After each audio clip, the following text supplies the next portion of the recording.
keselamatan. Dia milih yang nggak bisa nyelamatin. Terus apakah Tuhan Yesus itu memaksa? Ya enggak lah. Kan Tuhan Yesus itu dia tidak memaksa setiap orang, gitu loh. Itulah bukti bahwa Yesus itu bukan orang yang memaksa.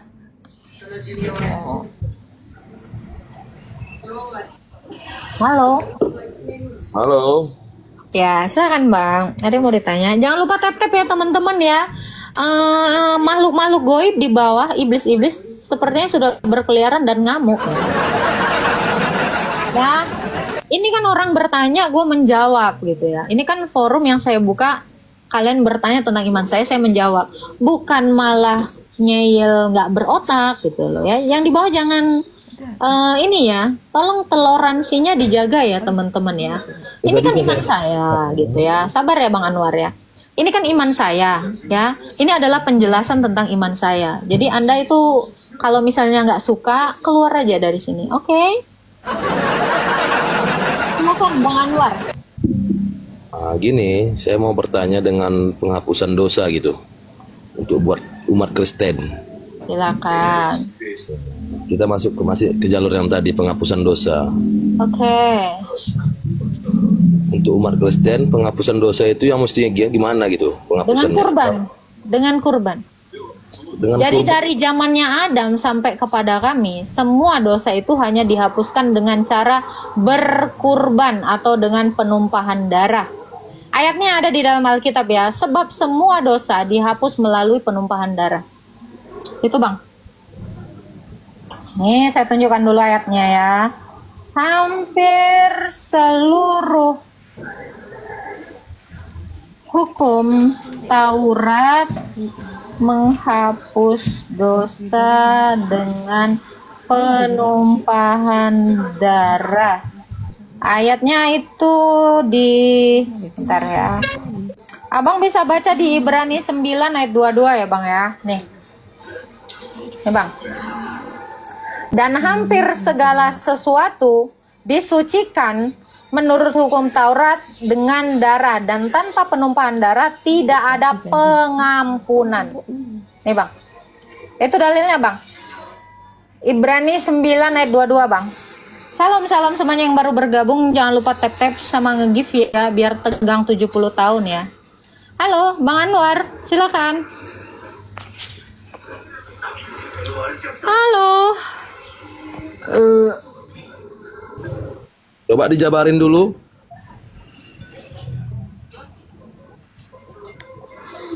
Udah itu. Jadi pengampunan atau penghapusan dosa itu hanya bisa dilakukan melalui kurban. Dari Adam jatuh ke dalam dosa, Allah juga melakukan kurban.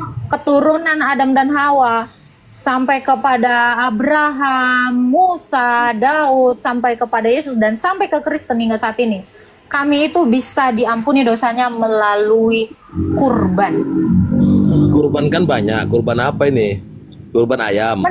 Menumpahkan darah ya. Ada aturannya di dalam Alkitab. Kurban itu biasanya itu adalah berupa domba, sapi, atau burung tekukur. Nah itu, hanya itu yang ada di dalam Alkitab.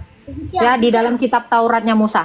Nah, dan semua itu akhirnya digenapi oleh Yesus melalui penumpahan darahnya, sehingga kurban-kurban yang ada di perjanjian lama itu sudah tidak berlaku lagi, dan melalui darah Yesus itulah kurban itu dilakukan sampai detik ini.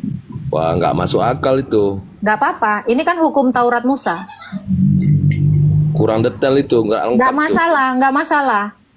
masalah kalau Anda bilang kurang detail atau apa. Saya kalau mau menjelaskan secara detail di sini butuh bertahun-tahun.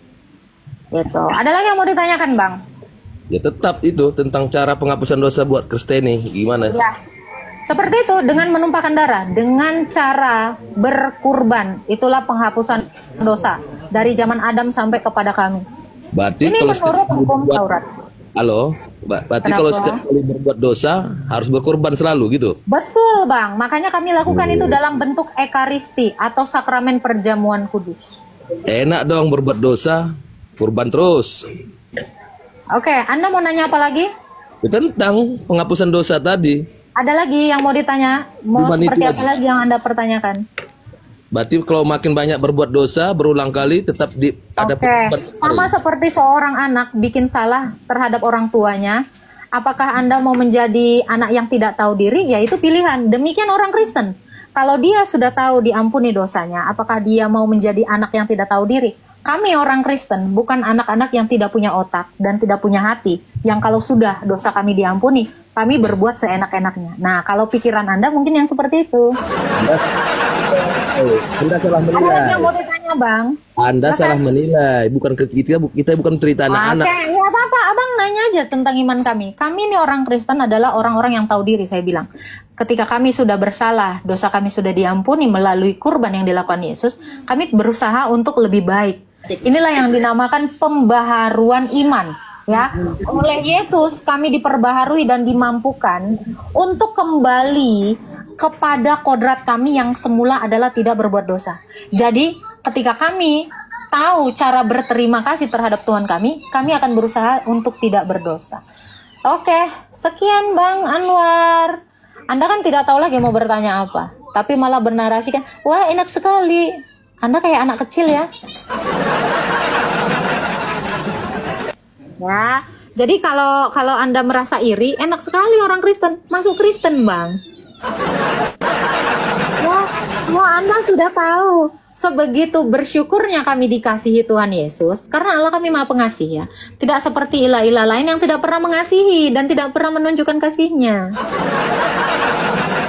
Nah, jadi kalau kalian tidak dikasihi oleh Allah kalian, ya itu derita kalian. Kalau pengen enak kayak orang Kristen, dikasihi Tuhannya, ya masuk Kristen. Udah bagus-bagus gitu. Jadi jangan botol. Menyala 70 tahun. Jangan lupa tap-tap ya, biar room kita ini menyala 70 tahun. Oke. Halo Jojo Prawira. Selamat siang Kak Selena. Ya, selamat pagi Bang, silakan. Nah, saya salah satu orang percaya, cuman support aja untuk live ini dan sekaligus mau bertanya buat Kak Selena ya. Apa sih pentingnya buat kami umat Kristiani untuk menjelaskan gitu kepada orang-orang kenapa kok kayaknya kakak rajin banget gitu jelasin tentang iman Kristen? Kenapa? Karena diperintahkan oleh Tuhan Yesus kami memberi pertanggungjawaban iman. Itulah yang namanya apologetika. Kita harus memberitakan ya, perintah Yesus, kita harus memberitakan kebenaran itu kepada seluruh makhluk, termasuk makhluk-makhluk goib yang di bawah ini. Itu yang pertama. Gitu, dan kami harus, ya iya dong, karena kita, gini Bang. Penasaran Kak, meskipun sabar ya. Karena tahu kita ini yang sudah dikasihi Allah, diselamatkan. Kita juga mau memberitakan keselamatan ini bagi orang-orang yang belum tahu. Orang Kristen itu nggak boleh makan keselamatan itu sendiri baginya. Kasihan kan orang-orang yang tidak mengenal Yesus, mereka masuk ke dalam neraka. Kami mengasihi mereka, makanya kami itu mau mereka jangan masuk neraka. Kalau saya analogikan, jadi kita ini orang udah selamat, terus ada orang ya mau nyebur ke jurang, ya kita harus kasih tahu, jangan nyebur ke jurang sayang. Itu bukti kasih kami. Jadi orang Kristen itu ya harus juga mengasihi sesamanya. Itulah perintah Yesus. Silakan Bang Jojo.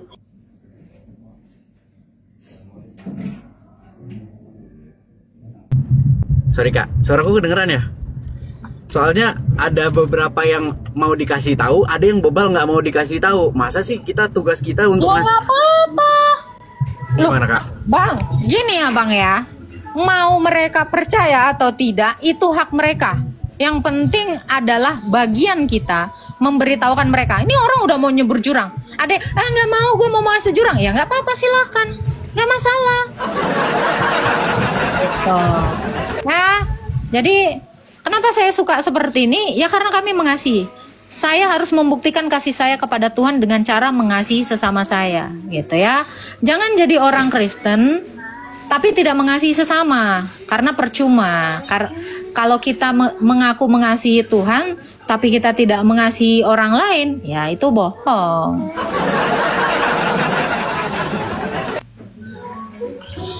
Oke, halo Maruf. Oh, Assalamualaikum, selamat pagi, Ya, Kakak. pagi Bang, silakan Bang.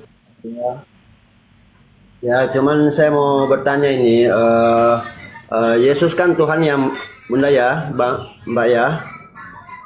Eh, Iya betul. Terus Yesus itu kan Maha Esa. Esa itu satu ya, tunggal ya. Betul, tunggal, betul. Iya. Cuman aku mau nanya, Bunda Maria itu siapa, Bun? Bunda Maria. Bunda Maria itu adalah hambanya Tuhan. Oh, hamba Tuhan. Berarti bukan ibunya Yesus ya, bukan ya, Bunda? Ibunya Yesus dalam kemanusiaannya dan hambanya Yesus dalam keilahian Yesus.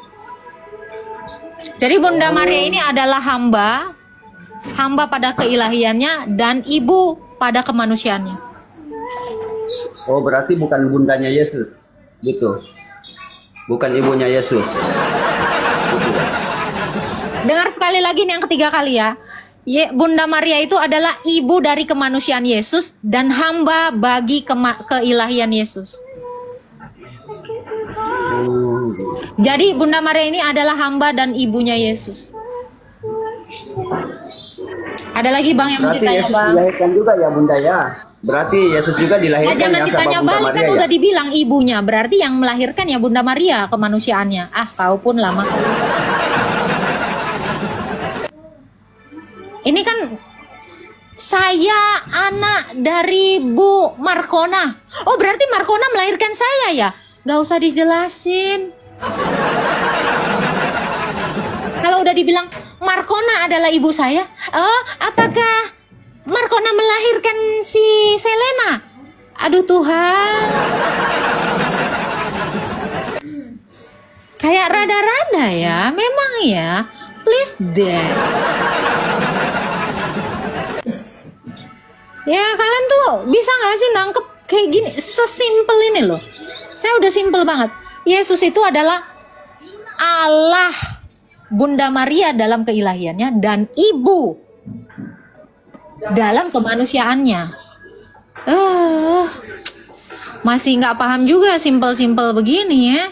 Susah ya, sulit saudara.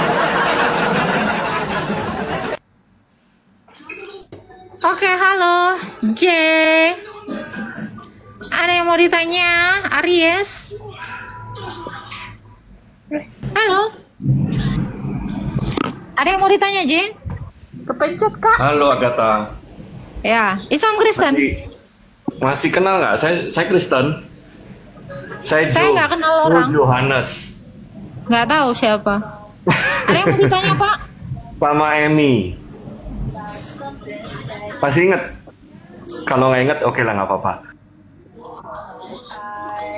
Ini bukan room salam-salam soalnya. Dan ikan yang lain aja ya. Kirain mau bertanya apa? Oke, halo, Prangki. Halo. Halo, Lihoma. Tertekan kah? Nih ya, ini room iblis gini ya bang. Ini room pemberitaan Injil. Kalau nggak suka keluar aja. Tidak ada paksaan di sini. Jadi kalau kalian tidak suka room saya, silakan tonton room idola Anda ya. Silakan tonton Tujuma. Apakah dia pernah mentausiahkan ajaran kalian? Ya, silakan masuk ke roomnya Riva. Apakah mereka ini mentausiahkan ajaran kalian? Jadi kalian kalau kesini pasti dapat ilmu tentang kekristenan. Nggak mungkin kalian dapat ilmu tentang kekristenan di roomnya ilah lain gitu loh, sesembahan lain gitu ya. Gitu.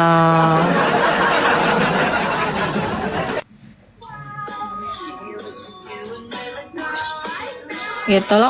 Kalau kalian suka silakan tetap di sini, kalau nggak suka ya keluar. Kalau kalian masih tetap di sini artinya kalian suka. Terima kasih sudah suka sama room saya. Jangan lupa tap-tap ya sama nge-give ya, biar room saya tegang 70 tahun. Oke.